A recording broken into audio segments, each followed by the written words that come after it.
Совсем скоро вся страна отпразднует 78-ю годовщину Победы в Великой Отечественной войне. Это один из важных и уважаемых праздников в нашей стране. В этот день, конечно, мы будем чествовать героев, которые, не жалея себя, ковали победу на фронте и в тылу. Будем вспоминать настоящих патриотов Отечества. Как отметил в одном из своих выступлений президент нашей страны Владимир Путин, патриотизм заключается в том, чтобы посвятить себя развитию страны, ее движению вперед. И воспитание молодежи – это один из залогов успешного будущего нашей республики и страны.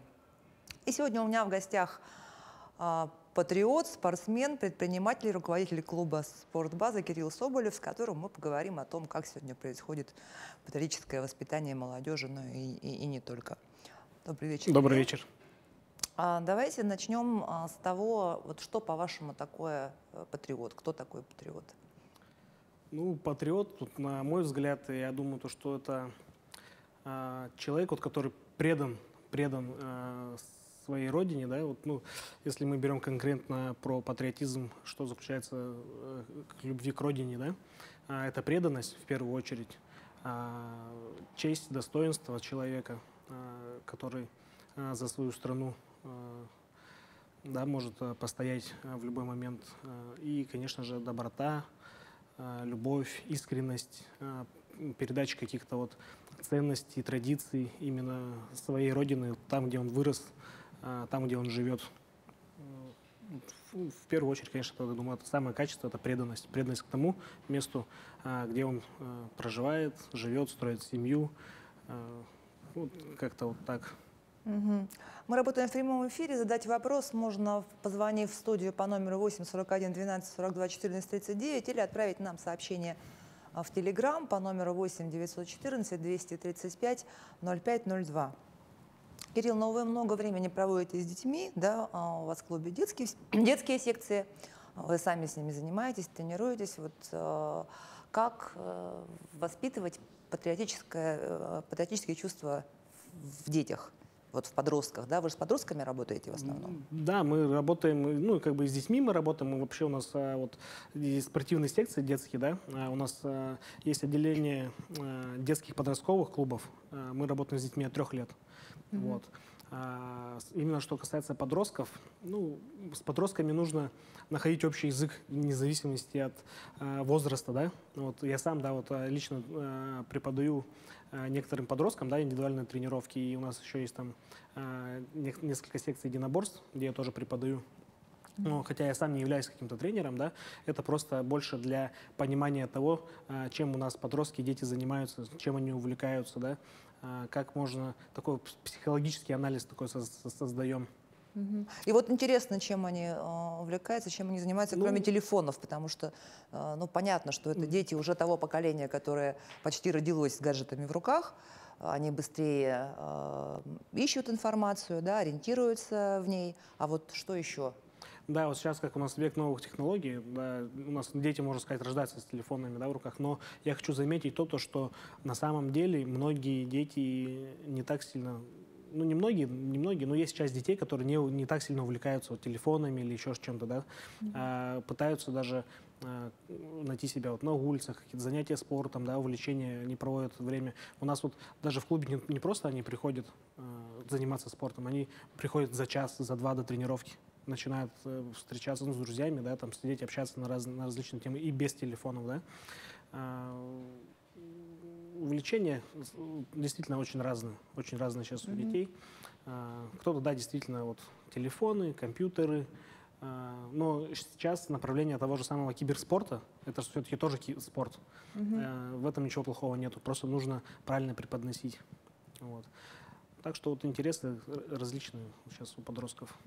Ну, понятно, что различные, но вот как-то можно их охарактеризовать? Ну, вот знаете, эти поколения, да, там X, Y, Z, и сейчас вот эти альфа уже. Вот. Вы, получается, имеете дело в основном с зетами и альфами уже. Ну, вот сейчас подросткам, детям даже, да, подростки еще, ладно, они сейчас вот уже через какое-то время станут взрослыми, а вот дети, которые растут, да, им нужно уже дать понимание того, что у нас впереди век новых технологий, и никак нельзя исключать совершенно новые технологии, спорт, да, вот всю эту взаимосвязь.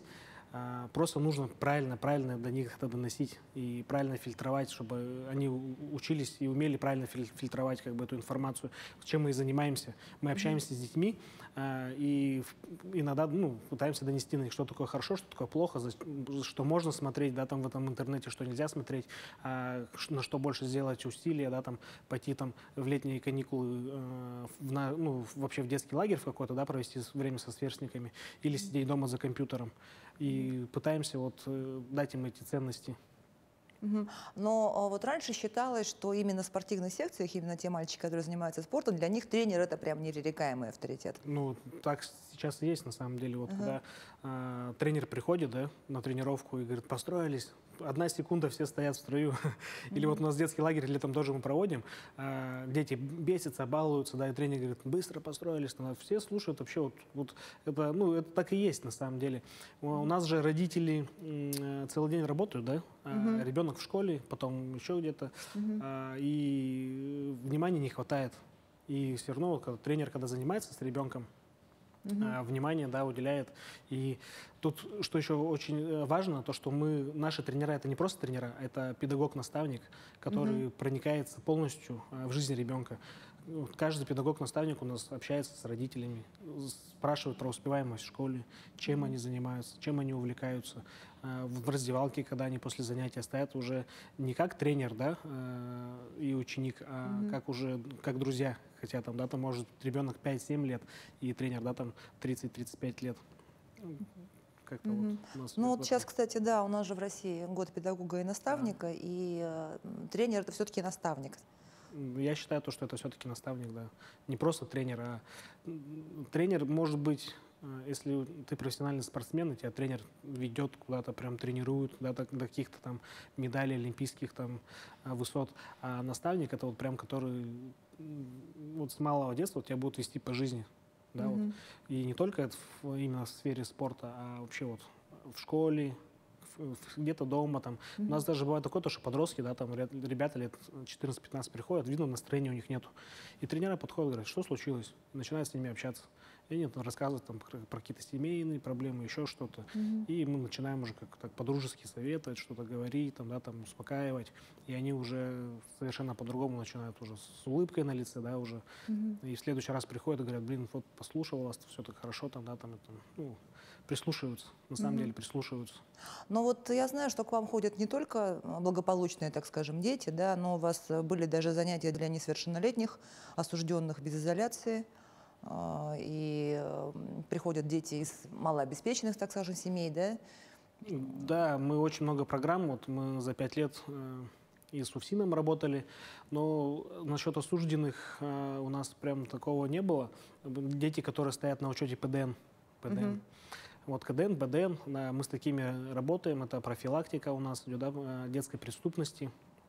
И мы тоже особое внимание данной категории детям как бы даем, да, внимание, потому что все-таки вот кто-то в трудной жизненной ситуации попал, кто-то рос в неблагополучной семье. На самом деле такие дети, они являются по характеру сильны очень. Они привыкли вот с детства самого, да, как-то вот бороться за свое существование. Бороться за свое существование. И у них спорт идет как социальный лифт. Они вот, допустим, могут заниматься спортом, получить звание мастера спорта, там, сходить в армию, потом устроиться на работу, в МЧС, в любые силовые структуры. И уже тот ребенок, да, который вот мы же все же идем от родителей, нас поддерживают родители с самого детства. И все, что у нас есть, практически дается родителями. Семья. Да, в семье. А у таких детей, допустим, такого нету. И чтобы пойти получить нормальное образование или устроиться на нормальную работу, для этого нужно что-то. И вот как спорт, он как является, база вот это да, именно, как база, да? он является, он уже может пойти в силовую структуру, он может пойти в МЧС, может еще куда-то, да, устроиться и работать, и получать нормальную зарплату. А насколько, вот, на ваш взгляд, вообще реально воспитать патриота через спорт? Это на 100% реально. Если мы берем советский спорт, у нас в Советском Союзе, я хоть и не застал, да, но общаясь со своими коллегами, все говорят, что советский спорт, он всегда закалял, всегда был настроен на патриотизм. И действительно, даже в каждой школе, везде проводили утренние зарядки, массовый спорт, да, любительский спорт. Все же оттуда и шло на самом деле. Вот, как бы это 100% патриотизм, потому что мы же должны не только в голове держать то, что вот мы патриоты, и мы там любим свою страну, но мы должны быть и физически сильны, и спорт учит не только физически быть сильным, но и духовно, психологически, нравственно, да, вот эти все ценности, вот, вся эта сила, она как раз-таки образуется еще как раз-таки вот на секциях единоборств, да, борьба, вот самбо у нас, допустим, да, как вид спорта, национальный вид спорта наш. Российский национальный вид спорта, который Советского Союза был придуман вообще. Да, был придуман вообще, и он сейчас как бы является... Я вот когда сам начал заниматься самбо, да, он просто меня поменял вообще. Окружение поменялось, мировоззрение поменялось, вот эта вот борьба, да, ты учишься как бы вот всю эту борьбу, ты потом переключаешь на жизнь, и все эти качества, что ты получаешь в спортзале, ты начинаешь на карьеру, на семью, добиваться каких-то успехов и как бы не сдавать назад, учиться. Вот это вот как бы учит это очень сильно на самом деле. А в каком возрасте нужно начинать вообще патриотическое воспитание? Я думаю, это более... Конечно, у нас, наверное, с возрастом, когда уже ребенок должен быть осознанный, да, но это уже лет 11-12, ну, каждый ребенок все равно по-разному к нему приходит осознанность. Вот, но с самого детства тоже нагружать нельзя. У нас, в принципе, должно быть все построена вся жизнь, родители должны, да, вот, в семье это давать, где-то в общественных местах это тоже должно даваться. И это должно быть с самого рождения как бы в голове вот, вообще у человека не как навязчиво, а как это должно быть, как нормальные вещи. То есть не отдельный урок в школе, а просто через все, да? Через все, через общественность, через общество, через семью, через окружение, все это должно даваться. Вот эти все понятия должны даваться. Но вот вы сказали перед эфиром, что вы помогаете семьям военнослужащих, тех, которые служат сейчас в зоне специальной военной операции. А вы подростков как-то к этому привлекаете? Мы привлекаем, ну, всех, кто к нам обращается, мы всех привлекаем, да, вот, семьи, чьи отцы находятся сейчас на специальной военной операции, все-таки ребенок остается без мужского внимания. Да? У нас, такие дети занимаются у вас, да? У нас, да, около 20 детей занимается, и каждый раз, когда к нам обращаются, мы всегда принимаем как бы еще, да. Вот, кто-то перестает заниматься, кто-то занимается. Они бесплатно ходят? Они бесплатно ходят, да, вообще на безвозмездной основе. Это как бы наши вот проекты такие, которые мы ведем. У нас помимо помощи семьям СВО еще и, ну, вот, проекты есть, которые дети с трудной жизненной ситуации, потом просто есть бесплатные секции для тех, которые хотят спортивную карьеру, да, построить. Это школа бокса у нас идет. Вот. И вот про что я говорил, то что вот дети, когда остаются без мужского внимания, у нас и так ребенок, когда рождается в детском садике, заведующая женщина, в школе учитель женщина, потом в семье там бабушки, мамы, отец на работе. И поэтому очень, очень важно, чтобы ребенок получал вот именно мужское внимание и внимание вот ребят, сверстников в окружении своего, чтобы для будущего воспитания, ну, чтобы быть сильным характером, да, как бы получать эти ценности на самом деле. Вот, кстати, вопрос от зрителя. Воспитываю сына одна, начался подростковый возраст, он меня совсем не слушается, ничего не хочет делать. Могут ли ему помочь занятия спортом? Ну, если желание у него, конечно же, есть заниматься спортом, да, то, безусловно, поможет. Но если ему предлагают, вызывают, запишись на секции, там, да, на спортивный походи, там, в спортзал, и он категорически говорит нет, тут нужно, конечно, искать подход. Да, вот с ними. Может быть, просто привести на пробную тренировку, сказать, попробуй, сходи, попробуй, да, потом как бы определишься. Вот. Может быть, как-то... Ну, нужно разговаривать с ребенком, конечно. Если он говорит, да, я хочу, то все, там уже наша работа, как бы, да. И если, потому что мы, когда даже детей записываем, мы не просто берем и да, приходите, записались. Общаемся с родителем, чем ребенок увлекается, чем занимается, есть какие-то противопоказания по здоровью. Если все хорошо, ну, как бы аналитику такую составляем, и потом уже передаем эту аналитику тренеру. Либо сам тренер лично уже консультируется с родителями и уже работает с ребенком.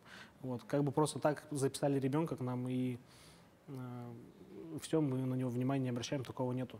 Так что если ребенок хочет, и если он не слушается, если у него дисциплина хромает, то, скорее всего, влияние этого же тренера может повлиять. Если он Ну, действительно понятно, хочет. что вот маленьких детей к вам, конечно, родители приводят, а подростки в основном родители приводят или сами приходят Взрослые тоже? сами приходят. Сами приходят? Да. Я вот, у меня мой номер телефона находится как бы в публичном доступе, да, что касаемо спортзала. И не соврать, мне, наверное, в неделю человек 5 подростков пишет, ну, и узнает насчет спортивных секций. Как могу прийти, не могу прийти, еще что-то, да, вот, ну, как-то так. Они очень интересуются. Да.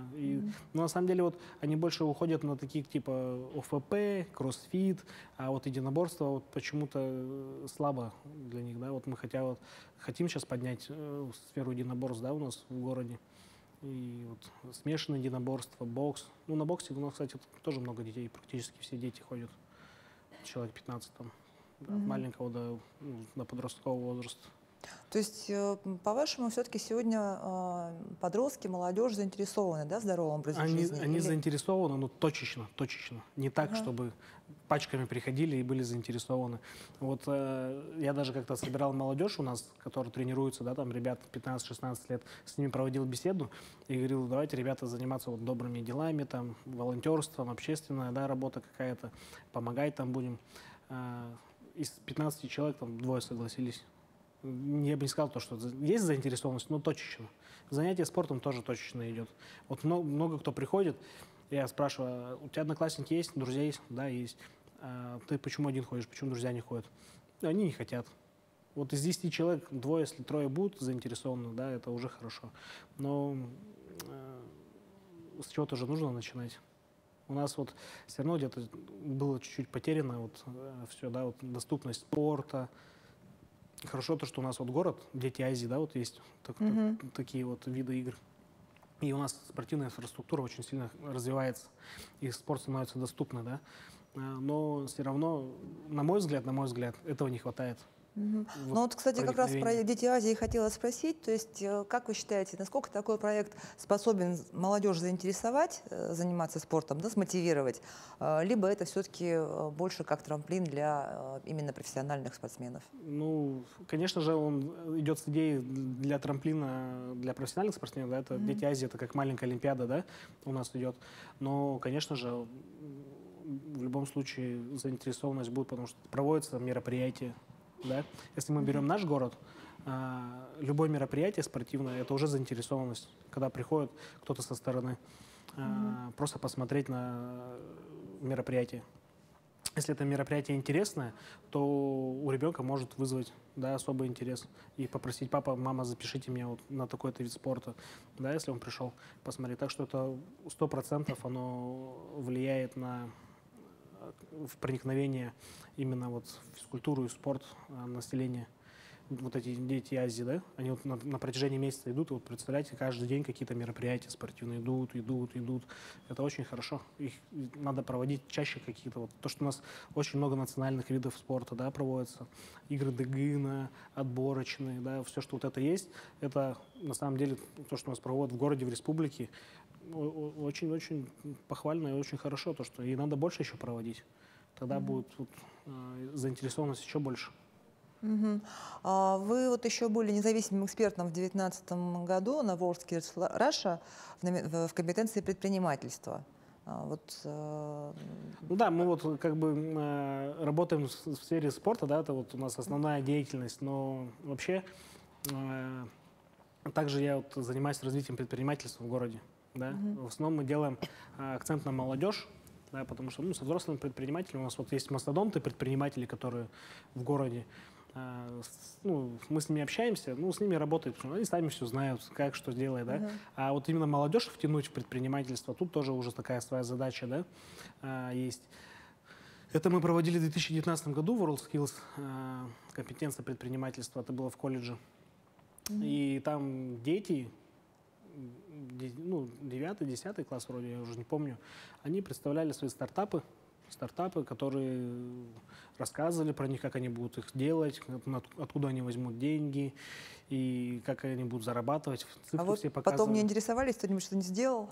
Нет, потом, кстати, нет, не интересовались, но это было давно, мы тогда я на самом деле только втягивался, да, в предпринимательство, но сейчас, вот на данном этапе, то, что мы сейчас есть, да, у меня есть товарищ тоже, который очень-очень сильно заинтересован в этом, да, и он создал клуб такой, называется «Бизония», да, бизнес, он и я, все про бизнес, она связана с молодежью, И как раз-таки вот мы должны были в мае проводить такое мероприятие по поддержке вот тоже вот колледжи, школы, где будут предоставлять стартапы, да, ученики. И с поддержкой. Даже где-то там готовы там уже бизнесмены дать денег на стартап, чтобы они запустили свой проект. Вот 14 мая должен пройти. Ну вот сейчас май, скоро последние звонки, да, скоро будут экзамены, и школьникам нужно уже определяться с профессией. Ну, вообще старшеклассникам надо определяться, да, вот как вы считаете, на кого сегодня нужно учиться, чтобы через 5 лет быть востребованным? Или не нужно учиться вообще, а нужно сразу идти в предпринимательство? Нужно учиться. Или в армию? Обязательно нужно учиться, конечно. Но именно с выбором профессии сейчас тоже, вот, как я повторюсь, то, что век новых технологий, 21 век, все очень быстро меняется, все идет с таким темпом, да, информация поступает. И, скорее всего, то, что многие профессии, вероятность того, что многие профессии в будущем просто исчезнут. И все будет роботизировано, будет все оцифровано. Искусственный интеллект нас заменит? Искусственный интеллект, наверное, скорее всего, нас не заменит, потому что ему не будут прописывать такие задачи. Но все же в каких-то задачах он будет все-таки выполнять функции, да, вот, обычных людей. Вот. Но, безусловно, это, конечно, IT-технологии, да, цифровизация, робототехника, все, что с этим связано, это будет в первую очередь пользоваться, наверное, ближайшие, через лет 10, 100% будут, да, уже прям на высоком максимальном уровне это будет пользоваться спросом. Вот. А так, конечно, многие профессии еще остаются актуальны. Даже вот, я не знаю, честно сказать, ну вот тренера, наверное, и точно не заменит. Тренера, наставника. С тренерами, да. Вообще сейчас в любой сфере с кадровым резервом очень большие проблемы. И вот сейчас общаешься с подростками, ты спрашиваешь, кем ты хочешь стать, он говорит, я хочу стать блогером. Да? Ну, как бы вот такие. Это вот как в 90-х все хотели стать бандитами, сейчас все хотят стать блогерами. Все хотят стать блогерами. Да? Вот это, видите, это где-то потеряли мы, вот это вот упущение сделали, то, что дети начали смотреть эти ютубы там и так далее, тиктоки, и видят то, что обычные ребята молодые, да, там растут, зарабатывают деньги и хотят все стать тиктокерами, ютуберами, на этом деньги зарабатывать. Но я думаю, то, что это же вот, ну, редкие случаи такие бывают, то, что они становятся популярными. Они же все это все равно смотрят, и у них желание появляется. И вот все равно нужно вот как-то менять вот эту направленность, то, что это не самое главное. Вам нужно все равно идти на работу, работать, заниматься либо своим делом, да, кормить семью в дальнейшем все-таки, да, чтобы у них была ответственность. Они вот ответственность где-то теряют свою в каком-то вот в этом переходном возрасте. Ну вот это, может быть, тоже с патриотизмом как-то связано? Это с патриотизмом связано, безусловно, конечно. Это вот нужно то, что вот ребенок должен устроиться, да, на работу, развивать, вот про что я говорю, даже патриотизм, преданность даже своему делу, да. Вот я вот мог уже 10 раз поменять свою сферу спорта, да, и пойти окунуться с головой там, в IT там, или в строительство. Но для меня это как преданность делу. Я вот патриот спорта, да, там, патриот подрастающего поколения, то, что передать им какие-то правильные жизненные ценности, чтобы через 10-15 лет вот, гражданское общество было такое вот сильное и умели там брать на себя ответственность, как раз вот, про что я говорю, то, что когда человек берет на себя ответственность за себя, за своего близкого, за свою семью, то он уже просто на месте не будет сидеть. Ему придется работать. Вы еще несколько лет работали в комиссии по развитию туризма при главе Якутска. и в общественном совете при Министерстве предпринимательства, Да, вот торговли и туризма. в комиссии по туризму мы работали до его расформирования, это было буквально месяц назад его расформировали при главе города, а в общественном совете при Министерстве предпринимательства, торговли и туризма вот работаю не так давно, да. Ну вот давайте с туризма начнем, да, что, по-вашему, поможет развивать туризм? Вообще у нас, что касается туризма именно нашей республики, у нас очень уникальная республика. И я считаю то, что вот даже свой экономический потенциал республики, города мы можем поднять за счет туризма просто колоссально, да, если мы будем правильно использовать это. Наша республика уникальная.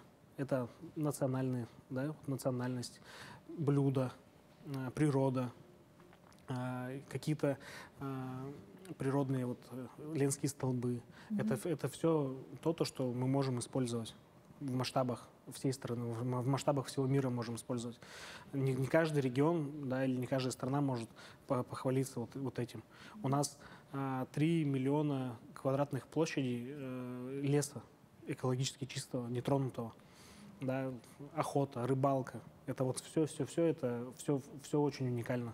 Хорошо, что нам мешает тогда? Нам, в принципе, ничего не мешает. Просто нужно усилить эти позиции, сделать упор на эту, я не знаю, как бы, я начал с этим работать пару лет назад буквально, да, и как бы вот мы начали какие-то предложения вносить, что-то делать. В принципе, ничего не мешает. Нужно просто медиа на всю страну, что мы вот такие вот хорошие, вот у нас вот такая природа, у нас такая кухня, у нас вот такие традиции. Это вот ЭСЭК, да? ЭСЭК. Это же в каком регионе проводят такие праздники? Ни в каком. Да, в Казани проводят, да, там тоже муняхи свои. Не, ну у нас размах, конечно. Вот такого размаха ни в одном регионе нашей страны нет, чтобы праздновали вот так вот. Это очень похвально, это прям душу. Я сам даже вот очень горд, то, что вот родился, да, вот в Якутии, вырос тут, и то, что у нас вот есть такие вот ценности национальные. А про волонтерскую деятельность свою расскажите. Ну, про волонтерскую деятельность можно много всего рассказывать. Волонтерской деятельностью с какого года мы занялись? С года, наверное, 2013-го, еще когда мне вот лет 20 там, да, чем-то было. Постоянно помогали в различных благотворительных акциях, различные благотворительные соревнования мы проводили, помогали, да, детям. Потом вот то, что у нас берегини есть, да, у нас каждый год мы проводим для них какие-то эстафеты, конкурсы для детей. Детей в школу собираем, да, кто нуждается. Вот в прошлом году сам лично поехал, 5 детей, 3 семьи, 5 детей собрал в школу. Там в школьную форму, рюкзачок, обувь. Вот. Во время пандемии занимались развозом продуктов для пенсионеров. Сейчас вот помогаем очень плотно с семьями мобилизованных, да, вот кто частные сектора есть, где-то что-то подкрутить, что-то сделать, снег вывести, да, вот сейчас снег вывозили, 5 участков мы увезли вот 2 месяца назад, снег полностью. Уже у нас, сами понимаете, вот сейчас снег обильный был в этом году. И даже приходилось на некоторые участки по 2 раза приезжать. Вроде вывезли, потом через неделю, через 2 опять возвращались. Ну, волонтерская деятельность очень-очень она вот большая. Мы вот на различных мероприятиях нас тоже приглашают, чтобы поучаствовать просто как соорганизаторами, да, чтобы вот помочь где-то. А вы как-то вот ребят, которые к вам ходят, к этому привлекаете? Да. У меня вся моя команда, все мои тренера, которые есть, все спортсмены, которые есть, все мое окружение, они, безусловно, всегда принимают участие в этом. Я не занимаюсь этим один. Нет, я имею в виду вот тех детей, которые к вам ходят, подростков. Это же какая-то вот тимуровская тоже. Да, вот тоже трудовое воспитания, да? Трудовое воспитание, да. Вот что я говорю, я же вот говорил то, что собрал подростков, говорю, давайте заниматься добрыми делами, волонтерством, там помогать. Из 10 человек там 2 согласились, а остальные нет. Как бы это тяжело идет, но ребята идут. Да, вот мы ездили, когда снег вывозили, каждому лопату дали, все, пошли убирать. Ребятам по 14-16 лет помогают всегда. Продуктовые наборы развозили, тоже всегда помогали. Ну, вот на 8 марта мы поздравляли матерей и жен участников СВО, тоже развозили торты, конфеты. Э, Всегда помогают. Конечно, ну, не так плотно, как хотелось бы, но помогают. Вот хочу пользоваться моментом, сказать то, что вот у кого есть дети, подростки, отправляйте к нам на тренировки, и чтобы они вот вступали в наши ряды, так сказать, добровольцев, волонтеров, которые помогают, так сказать, вот тому, кому как необходимо. Ну, помощь всегда нужна на самом деле. Не так давно тут у меня в студии были представители Министерства молодежи, мы разговаривали о грантах, и они рассказали о том, что в этом году максимальное количество заявок значит, было подано именно на номинацию «Патриотизм», патриотические проекты. Вот как вы думаете, с чем это связано? Ну, потому что, скорее всего, нужно как раз-таки поднимать у нас патриотизм в стране, да? И сейчас эти все направления очень сильно поддерживаются. Вот, и, наверное, в связи с этим и идет такая активность. Мы сами подали недавно проекты на гранты Илдархана. Как раз-таки тоже оборонно-спортивная направленность, оборонно-спортивный клуб для детей, которые состоят на ПДН, КДН, чтобы для профилактики преступности, чтобы приучать их. Я вот сейчас сам приехал, у нас было сегодня в парке России, моя история, награждение, вручение, вступление в юнармию. Вот есть такое движение «Юнармия», которое у нас тоже плотно развивается в городе Якутске, да, и там 1000 подростков у них. И они тоже очень вот сильно дают всякие разные проекты, ежегодно на гранты, на различные. Поддерживают, надо поддерживать эти направления на самом деле, потому что вот все вот это патриотизм, гражданская вот эта вот позиция своя, она вот должна с подросткового возраста идти, и без поддержки очень тяжело развивать, да, вот, материальная база какая-то должна быть, ну вот.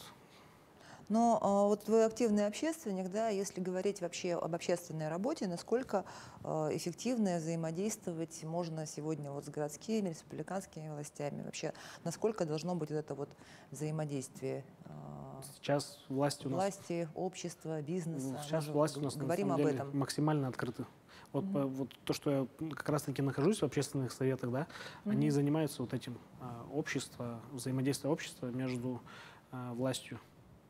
Вот, чтобы это все было открыто, прозрачно, чтобы мы могли вносить какие-то предложения от людей, которые, да, вот от народа, от общества, и передавать их власти, и также давать обратную связь. И все предложения, которые поступают, все всегда рассматриваются, да, принимаются какие-то решения, ну, в позитивную сторону, там, да, там, или отклоняются.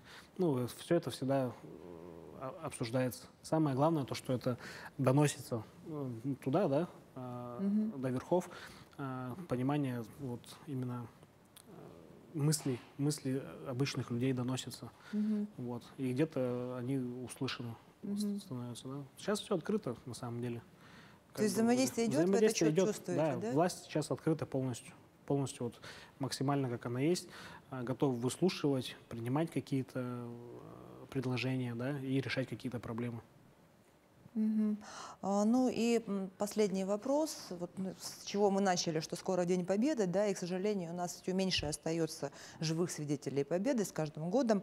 Вот как сохранить эту память, как сохранить историю для наших детей, что для этого надо сделать, по-вашему? Ну, во-первых, конечно, это нужно, чтобы у нас историю, да, преподавали в школах по нашим учебникам, да, которые вот. Потому что где-то я читал, такие бывают случаи, то, что там учебники производства непонятно, как это бывает, закупают. Ну, надо вот, чтобы, конечно, в школе достоверную информацию давали нашим детям. И вот «Бессмертный полк», да, вот уже на протяжении скольки лет идет вот эта акция, это же тоже ни в одной стране нету такого «Бессмертный полк». Это действительно, почему он называется «Бессмертный полк»? Потому что он будет как вот каждое 9 мая это будет до конца вот наших всех традиций, да, которые у нас есть. Этот бессмертный полк будет идти всегда, на самом деле. Вот. Нужно вот такие вот акции, нужно чаще такие акции придумывать различные, и тогда наша история Да? Наша вот правда, она будет из веков, как бы, да, вот, век за веком будет продолжаться. Вот, я думаю, таким способом мы сумеем сохранить всю нашу историю. Ну что, спасибо вам, Кирилл, большое. Желаю вам успехов в работе с подрастающим поколением во всех ваших проектах. На этом выпуск программы «Якутия Лайф» подошел к концу. Меня зовут Ирина Ефимова. Смотрите нас по будням в 19:15. Расскажем, чем живет Якутия.